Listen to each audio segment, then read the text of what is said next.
Hello and welcome to Cricket Happenings. And on this cricket show, well, it's going to be the preview of the India versus West Indies second one day international match, which is coming up tomorrow. And unfortunately, I have to say that rain is once again going to follow at the port of Spain here. And it's very unfortunate that one does not know. One has to probably keep our fingers crossed to see whether the second ODI really takes place in the sense because there's a lot of forecast for rain. As far as the other match is concerned, the decider which is coming up at Cardiff between South Africa and England, where it will be decided as to which team will actually win the ODI series, the T20 series. I can say that we are looking forward to a good game of cricket there at Cardiff, as England would once again be in that experimentation mode that they have already promised that they would play all their five new faces. So yesterday we saw a bit of Liam Livingstone, Tom Curran was very impressive, and now it might be the turn of David Mallon to open the innings, and also one would have a look at Craig Overton, the young pace bowler. So that is as far as the preview is concerned. But definitely, I would be starting off my daily cricket show with the news that Netherlands actually notched up a consolation win against Zimbabwe in the final ODI. Even though Zimbabwe won the first two exchanges, but today the Zimbabweans were all out for 130, facing a huge total to chase of 274, which was set up by Netherlands. So I'm going to start off with that here. So let's head towards the Sport Park, Westville at The Hague, as Zimbabwe, as you know, are touring the Netherlands, and Netherlands have already lost the first two matches. So Netherlands actually batted first, and they combined well to put 279 all out on the board. Once again, it was a good partnership, opening partnership, which was done by Wesley Baresi and Stephen Myberg. Baresi making 22 of 53 deliveries. A bit of a very slow Baresi, I would say, but Myberg did a runabout stuff, 33 of 33 deliveries, 5 fours. Cooper contributed 27 of 23 balls, 5 fours, but Michael Rippon was the man who really did something of real note for Netherlands, as he notched up his, the highest score of the Netherlands innings, which was 71 of 79 deliveries, 6 fours. He looked impressive. Rela van der Merwe's contribution was 32 of 39, 4 fours. Peter Bourne made 29 of 39, 3 fours. Everyone chipped in. Van Beek was out for 7 of 5 deliveries. Sikandar Zulfikar also made 22 of 23. Sneijder not. Van Meekeren 2. Klaassen was not out in 2. 279 all out the Netherlands. It was all thanks to, Pofu was the best bowler, Chris Pofu.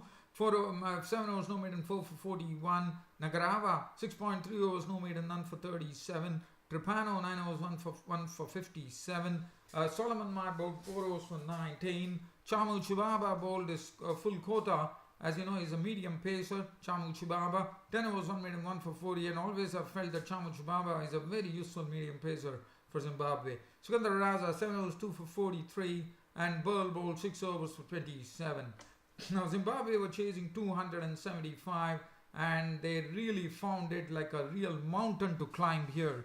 Because if you look at the Zimbabwean innings were absolutely in shreds, I would say, because the damage was done by the opening bowlers. Sneijder, who had figures of 8 overs, in fact it was Sneijder and Klaassen on debut, really promising a lot, as Sneijder bowled 8 overs, 2 maidens, 3 for 30, wonderfully done. Klaassen was the other one who set them back, 5 overs, 1 maiden, 24 runs and 2 wickets on List A matches debut, and they were reduced to 44 for 5 by Sneijder and Klaassen, which really complicated matters for Zimbabwe, and only a door effort from Malcolm Waller towards the end, who was there till the end, trying to see what he could do, but little he could manage. He managed 50 runs of 43 deliveries, 6 fours and 1 6. And as far as Meeker and Sen was 1 for 37, Banwick 1 for 8. Real of Vandermeer chipped in with a nice spell. 2.3 overs on maiden, 3 wickets for 7 runs. As far as Zimbabwe's innings were concerned, the opener Solomon Maire caught and bowled Klassen for 12 of 16 deliveries, 2 fours. Chibaba was LBW bowled Snyder for 5 feet deliveries, 1 4. Masakadza lost his stumps to Klassen for not. Peter Moore could contribute only 18, being a victim of Van Meekeren of 32 deliveries, 3 fours. Snyder also snapped the wicket of Burl for 8 and Musakanda for 8. Musakanda was LBW. Malcolm Waller, as I said, did his bit towards the end, but Real of Vandermeer took his wicket. He was gone for 50. Sikandaraza 2. Trapano made 12. Pofu not. Nagrava not out 8. And the Zimbabwean innings were absolutely no match today, as they were bowled out for 130 runs. A poor effort from Zimbabwe, and it resulted in actually Netherlands getting a consolation win by a big margin of 149 runs, and they'll be very happy with this effort. And Zimbabwe definitely would have been a bit gutted after losing this final match. They could have made it a clean sweep. So Netherlands definitely taking the upper hand as far as this particular match was concerned. So well done Netherlands. They truly did their job, and especially it was good to see Slater and Klassen on debut as the opening bowlers doing a very wonderful job for the Dutch team. So that is as far as, so I wanted to start off with that. Now we will branch off into the previews. The first preview would be the West Indies versus India, which I said could well be a non-starter. Well, I can say one thing for India, if at all the match really goes along, that would be great. Shikhar Dhawan was carrying on his good form that he had in the Champions Trophy. Ajinkya Rahane hit some good form. Kohli was looking, but let me tell you, it was a very good line that the West Indies bowlers were bowling to Kohli. They have really done their homework on Kohli, I reckon, because what one saw was that they were bowling a very good line. They were not allowing Virat Kohli to actually use his wrist, drop his wrist, or that was really good to see that the West Indies bowlers really stuck to a good line. They were bowling short of length and outside the off stump, which gave them some lift as well. It was very difficult for Kohli to actually use his wrist for the delivery, and that was really good to see that what amount of work the West Indies bowlers had done, or the coach has done with the West Indies bowlers, to see to it that they kept a very tight line to Virat Kohli. Well, one did not see Yuvraj Singh, but tomorrow whether Kuldeep Yadav was making his debut, but he didn't get opportunity, but one does not know whether tomorrow, even though Kuldeep Yadav could not bowl, did not get a chance to bowl, whether he will get a chance here in this second one-day international, which is coming up tomorrow. Now, as far as West Indies are concerned, well, there's nothing to really talk about really, but because I've already done the preview, so that's not much to be told. It's only a matter of Devendra Bishu was very miserly with his bowling, which was good to see. He really kept the Indian batsman quiet, which was good to see. He bowled his full quota of 10 overs for 39 runs and also picked up a wicket. Other than that, Ashley Nurse was a bit impressive as well. And I think, as I said, the forecast is not good, unfortunately. It seems that the forecast is really not good. There could be a lot of rain, one does not know whether this particular match, one can only keep our fingers crossed, saying that this match does not go. But it says that on Sunday afternoon there could be some thunder showers. It also depends on how quickly they could get the covers rolled in, and also dry it out and get the match underway. So I can only say that we can only hope that the second one-day international goes the distance. But the match which everyone is waiting for tomorrow is between England and South Africa. The decider, which is coming up tomorrow at Cardiff. And in Cardiff we have short boundaries, we have short straight boundaries. So it will be very good to see as to which batsman really goes aerial over here, because it will really fetch him a lot of runs if you could hit straight. Chris Morris could be one, because he really likes to belt the ball straight down the ground. Jason Roy could be another. It could also, well, there's no Ben Stokes, so I wouldn't say about him, but there could be some real things coming up. So, as I said, tomorrow is the decider. After an exciting match that went all the way down to the wire yesterday, now it's turn for the final one-day international, the decider. And initially, before this series started, one had not given South Africa a chance. But yesterday, they came back from behind to stun the Englishmen, who were definitely cruising towards victory at one stage, when Jonathan Bairstow and Jason Roy were in the middle. But just with the obstruction in the field, the first dismissal ever in T20 cricket that happened, Jason Roy really opened up the game for South Africa. So as far as England and South Africa are concerned, well, for England they had lots of things to take on. One was Tom Curran. How impressive was he? And look at this youngster, 22-year-old from Surrey, having ounces of energy. He looks to be a very lively character, has a lot of bounce in him, and also one could see how every time he used to take a wicket, how he used to do that little jig of his, different jigs at that, one could say. And it was very good to see someone like Tom Curran really getting there. I mean, this is what youngsters can do. Youngsters bring a lot of life into cricket, no doubt about it.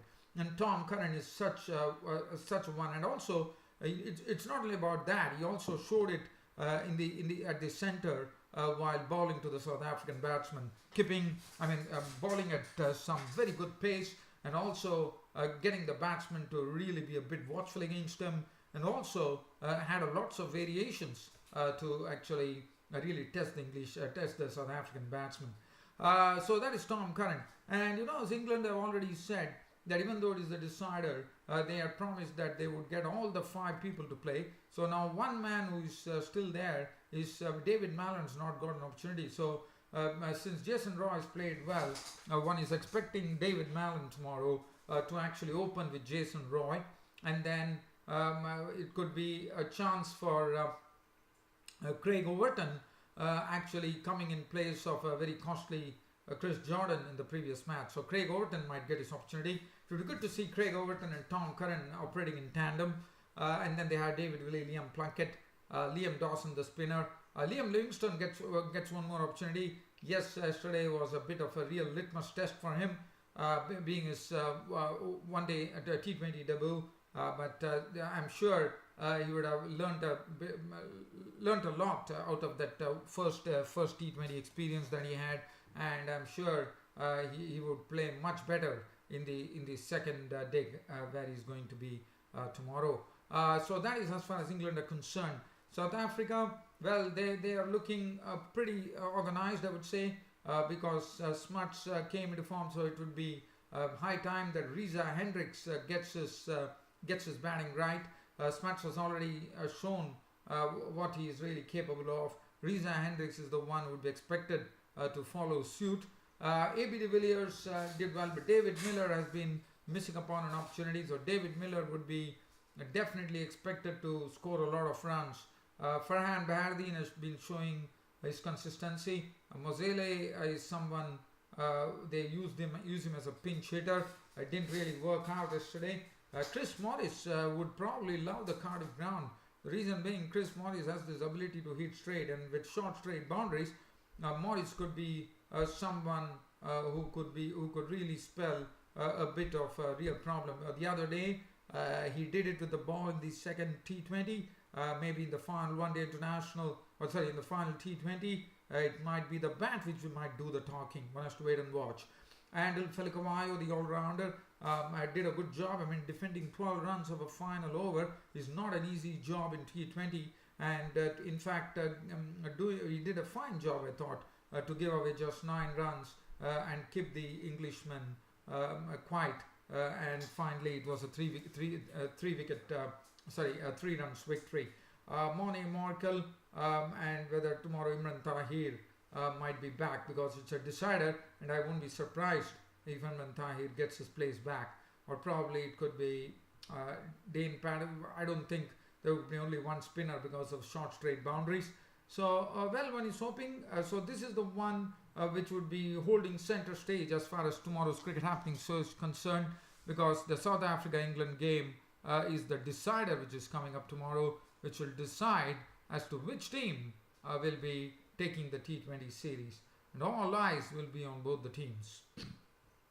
So, and England also would have learned one thing, that, in fact, tomorrow I would like to see Morgan actually coming ahead of Liam Livingstone. Livingstone is just making his debut, and it would be better for Morgan to actually come ahead of Liam Livingstone, I reckon.